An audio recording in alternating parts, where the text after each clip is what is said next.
Okay, so getting back into our coverage over X-Men Inferno, we finally pick up with the big battle of the entire event. Jean Grey versus Madelyne Pryor. Now, we knew that this was coming sooner or later, and well, it's finally here. Now, there are some things I want to talk about as a way to remind you how we got to this point in X-Men Inferno, with the idea that Madelyne wants to kill off Jean Grey, but to also kill off her own son, Christopher. Now, there are a lot of different reasons why Madelyne wants to kill off Jean Grey for. Remember, before Madelyne found out that she was a clone, she already hated Jean Grey because she was always fighting for Cyclops' love, because Cyclops still loved Jean Grey even though she was not around after supposedly dying in the Dark Phoenix saga. But as soon as Jean Grey came back to life, Scott left Madelyne and their son behind to go form X-Factor. But then when Madelyne found out that she was a clone of Jean Grey, that really broke her even more. Now, when it comes to Christopher, her own son, the reason why she wants to kill him off as a way to get back at Scott Summers for leaving her behind, because she knows that she can kill off Jean Grey or the X-Men or X-Factor. That will not really break him down as much as losing his son. And she does not care if she does kill off her own son, as long as she's able to get revenge against Scott Summers. Now, by this point in X-Men Inferno, you had the X-Men and X-Factor both agree to work together to fight against Madelyne Pryor. But here comes the problem. You see, when it comes to the X-Men, they're still being affected by the demonic energy of Limbo. And so the X-Men are somewhat bloodthirsty or acting different than they usually do. But at the same time, you also have Madelyne Pryor playing with their emotions. And so currently, you have the X-Men and X-Factor fighting against each other once again. Now remember, in our last video, we did talk about why you would have these two teams fighting against each other for. So for the X-Men, they're very upset with X-Factor because when it comes to X-Factor, when they first came together as a new team in Marvel Comics, they told the world that they were a group of humans who were going out of their way to hunt down mutants to help out the human race. But in reality, they were trying to find mutants and then help those mutants learn how to control their abilities. But here's the thing, when it came to X-Factor, every single promotion they had on TV was saying, we are humans and we are hunting down mutants. And when it came to Madelyne Pryor, when she was the computer person for the X-Men, she only shared information about X-Factor in a bad light, how they are mutant hunters. And so for the X-Men, they're like, hey, we gotta stop you. You guys are hunting down your own people.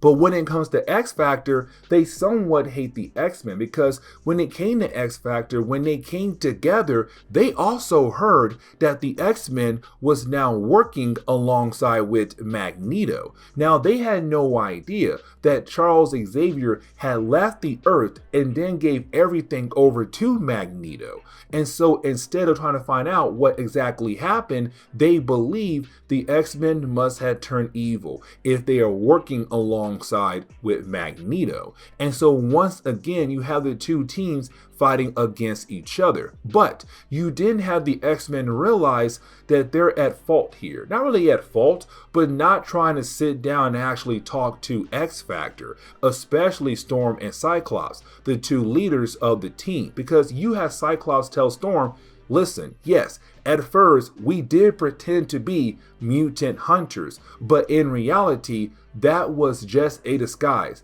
But all of that information came out to the entire world. But here's the problem. When it came to Madelyne, when she was the computer person for the X-Men, she made sure to hide that information because just in case it came down to it, the X-Men could take out X-Factor to help her with her own master plan.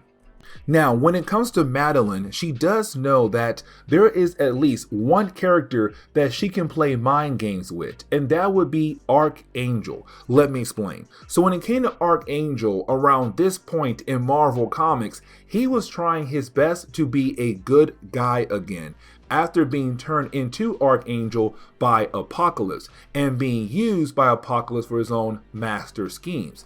And so when it comes to Madelyne, she says, I'm just like you. I was somebody that was being controlled by an evil person for their own evil schemes. But here's the thing, Archangel, I have the ability to unlock all that power inside of you, but to also give you control over all that power and use that power to go back and get revenge against the people who had basically hurt you. Now that's really important because now it's her trying her best to turn Archangel onto her side and then get him back to being what he was for Apocalypse, the Horseman of Death, the dude who was so down to kill anybody who was standing in his way, to turn him against the X-Men and also X-Factor. Now, there is somebody else I do want to talk about, and that would be Havoc, who is also on the side of Madelyne Pryor. Now remember, in the earlier parts of our coverage over X-Men Inferno, we saw Madelyne and Havoc being able to build up a relationship with one another, because when it came to Havoc and also Madelyne, they both lost somebody. Madelyne lost Scott Summers, and Havoc, well, he lost Polaris. Now, things were a tad bit different for Havoc, and the reason why I'm saying that because when it comes to Havoc, he still has the chance to get back with Polaris. She's only being mind controlled by Malice. But either way, because both characters had lost somebody, they came together to build a relationship. Now, when it comes to Madelyne, we can tell that she is somewhat mind controlling Havoc to the point where he does almost everything for her. Now, yes, he does have feelings for her, but at the same time, if he was not being mind controlled, he would most likely help out X-Men and X-Factor to take her down. But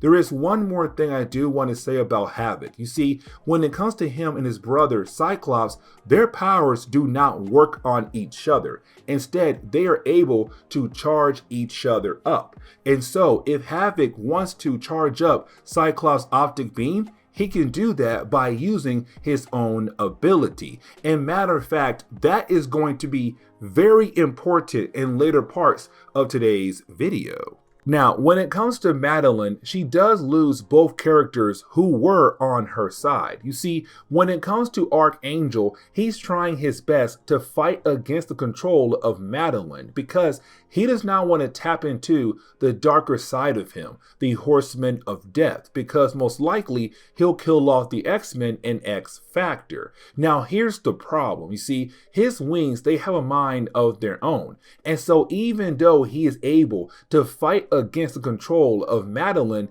his wings are going crazy to the point where they do shoot out blades that hit Havoc, who was fighting against Cyclops still. And so Havoc is knocked out. But that is going to begin the process of Havoc going back on the side of good to help out the X-Men X-Factor to take down Madelyne.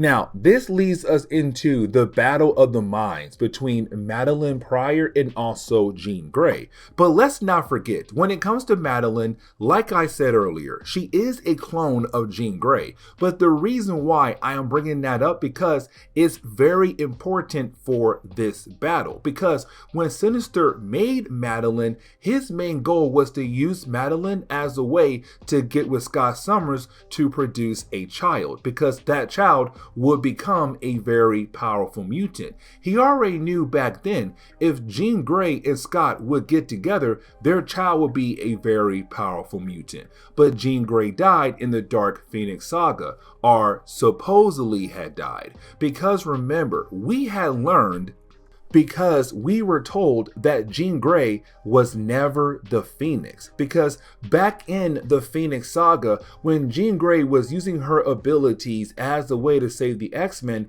she was dying, but she was confronted by the Phoenix. Now, we were told in the original storyline, the two characters combined together as a way to save Jean Grey's life. But in the Inferno event, we had learned that was not the case. When it came to Jean Grey, she was dying, but the Phoenix said, hey, let me go out of my way to save your life. What I am going to do is put you inside a cocoon to properly heal you. But now I'm going to pretend to be like you the entire time while you are inside that cocoon. And so the entire time in the Dark Phoenix saga, Jean Grey was never there because she was being healed up in her cocoon. You had the Phoenix pretending to be Jean Grey. Now, when the Phoenix had died, you had a small piece of the Phoenix travel all the way back over to where Jean Grey was at as a way to catch her up, to say, hey, this is what you missed while I was out there pretending to be you. But the problem is, you had the Phoenix tell Jean Grey, oh, by the way, while I was out there, I killed off an entire planet full of people in your name. And Jean Grey hated hearing that. She got so mad, she rejected that piece of the Phoenix. And that piece went over to Madelyne Pryor. Because remember, we were told the Phoenix had woken up Madelyne Pryor. And so that small piece woke her up. Now, as soon as she came to life, you had Mr. Sinister say, okay, cool. Now you are alive. I can now go forward with my plan, and sent Madelyne out in the world to find Scott Summers, to get with him, to marry him, to have a child with him. And so all of this all began because, again, Jean Grey and Mr. Sinister. And so for Madelyne, she feels like she never had a life of her own at all. Everything about her is all Jean Grey, and that is it. Now, when it comes to Madelyne, she does try her best to kill everybody in the area by releasing a huge, powerful blast. But the X-Men and X-Factor are able to protect themselves and each other from the blast. But Madelyne was hit by her own blast so hard that she is dying. Now, when it comes to Madelyne, she does plan on dying, but she also plans on taking Jean Grey with her because their minds are connected. If her mind dies, so does Jean Grey's mind as well. But here's the thing, because that small piece of the Phoenix was inside of her the entire time, inside Madelyne Pryor. And so that explains why she was so powerful. And so when it comes to a small piece of the Phoenix, it does tell Jean Grey, hey, listen, I'm sorry for what I did, but if you want to survive, you have to allow me to help you once again, to help you survive. And so you have the Phoenix being able to protect Jean Grey from the final plan of Madelyne Pryor. But the problem is now, Madelyne is dead. And so you have Jean Grey feel so heartbroken by this. Like, yes, Cyclops was able to get his son Christopher back, but now you have you have Jean Grey. The X-Men and X-Factor agree they have to go after Sinister to get payback for everything he did to them, but also to Madelyne. But here comes the next problem for Jean Grey, because out of nowhere, somebody tries to attack the mind of Jean Grey. Now, when it comes to Psylocke, she is able to connect her mind and other members of the X-Men and X-Factor minds to Jean Grey's mind. They go into her mind to figure out what is exactly happening. And we come to find out it's Sinister trying to attack her mind, to shut down her mind as a way to kill her off. But here's the thing, because when it came to Jean Grey being connected to Madelyne, a small piece of Madelyne's mind went into Jean Grey's mind. But also we have to remember that Madelyne was carrying around a small piece of the Phoenix as well. And so when it comes to Jean Grey, she's trying her best to juggle 3 different personas: the Phoenix, Madelyne Pryor's, and also her own. But when it comes to Sinister, he says, look at you. You're having a hard time juggling all those different personas. But those other two personas are evil versions of yourself. When you were the Phoenix, you blew up an entire planet. When you were Madelyne Pryor, you were the Goblin Queen. Let me help you out here, Jean Grey. Let me go ahead and kill you off as a way to save the entire world. And so you have Sinister trying his best to attack the mind of Jean Grey. But Jean Grey is able to overcome his attack, to the point where she was able to tap into his mind to figure out where he is at. Now Sinister is freaking out because now he knows that Jean Grey knows where he is hiding out at. And here's the thing, he's hiding out in Charles Xavier's school, the old base for the X-Men and also X-Factor as well when they were part of the X-Men. And so you do have our heroes head over there to hopefully find Sinister. Now, most of the X-Men and X-Factor are there at the school right now trying their best to find Mr. Sinister. But here's the thing, two members are currently not there at the moment, and that will be Longshot and Beast. And the reason why, because when it came to the Inferno event, you had Madelyne go out of her way to turn the parents of Jean Grey into demons. But once she had died off, the parents turned back to normal. And so you have Beast and also Longshot take the parents over to the base of X-Factor. Now, the reason why I'm pointing that out, because it's going to be very important at the very end of today's video. But getting back over to the rest of the team, you have them just walking around the school of Charles Xavier. Now, our heroes know that when it comes to Sinister, he is the leader of the Marauders, which means that they're also there as well, getting ready to attack the X-Men, which they do. But because you have both the X-Men and X-Factor here, they are able to easily overcome the different members of the Marauders. And most of the Marauders are not here at the moment. And so it was an easy win for our heroes. Even when you have Polaris appear, you have the X-Men being able to take her out. Now, you do have our heroes wondering, where is Sinister? So that they're able to take him down as well. But then out of nowhere, the entire school just blows up, just like that. And the entire team of heroes have been knocked out completely. But now Sinister is able to get the one person that he wanted to get, and that would be Jean Grey. Now, before this chapter closes, when it does look like he'll be able to kill her off or possibly use her for more evil schemes, you have Longshot appear. Because remember, Longshot did not go with the rest of the team when they first arrived at the school of Charles Xavier. Now, when it comes to Longshot, he's really betting on the idea that his ability of luck is still going to save him when it comes to the battle between him and Sinister and also Malice. Now, here's the thing. When it came to Sinister, we saw him earlier in X-Men Inferno, where he told us that he has studied the X-Men, all the ins and outs of every single character. And so he knows how to battle against every single one of them. But he also knows that when it comes to Longshot, he does have the ability of luck.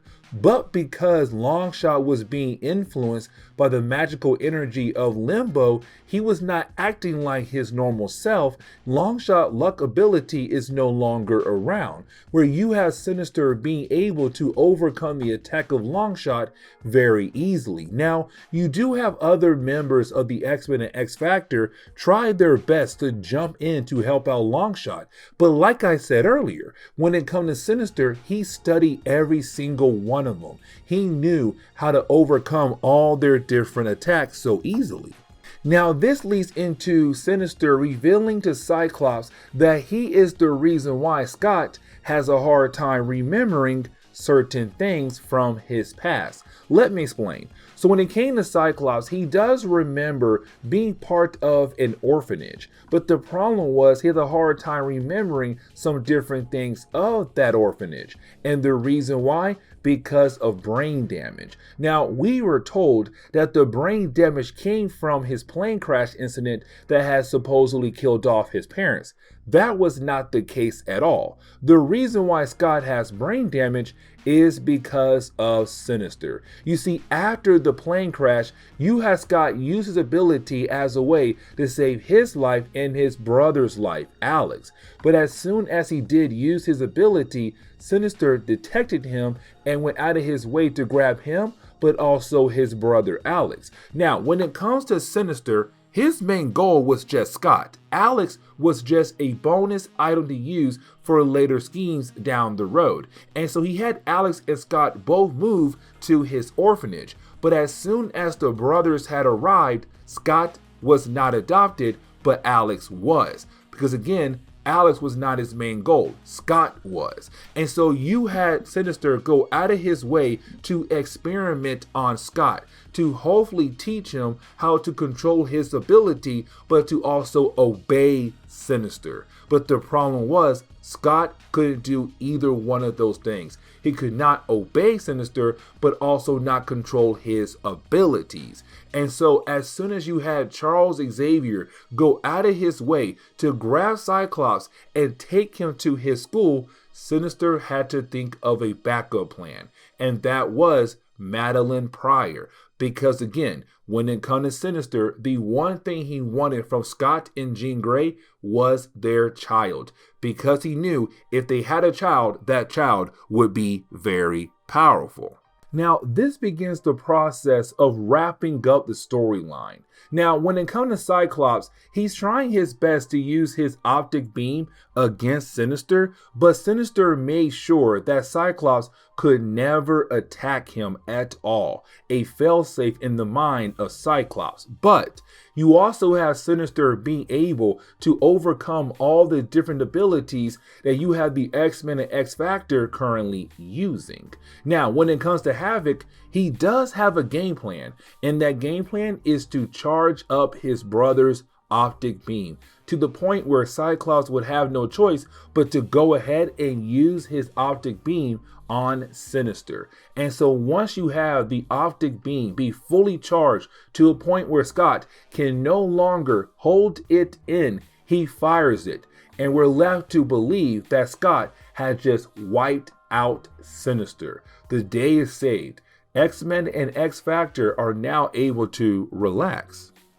Now, the story does get wrapped up very quickly in a way where you do have both teams go their separate ways after being able to defeat Sinister. Now, after doing that, you have both teams realize that they do need each other, but they're both doing the same thing, carrying on Charles Xavier's dream. And so that really ends X-Men Inferno for X-Factor and also the X-Men. But there is one team left out there that we have not still talked about when it comes to X-Men Inferno. And no, it's not the New Mutants. We already covered them. We forgot to cover Excalibur, and that will be in the next video. So guys, I do hope you enjoyed today's comic book video, and see y'all next time. Later.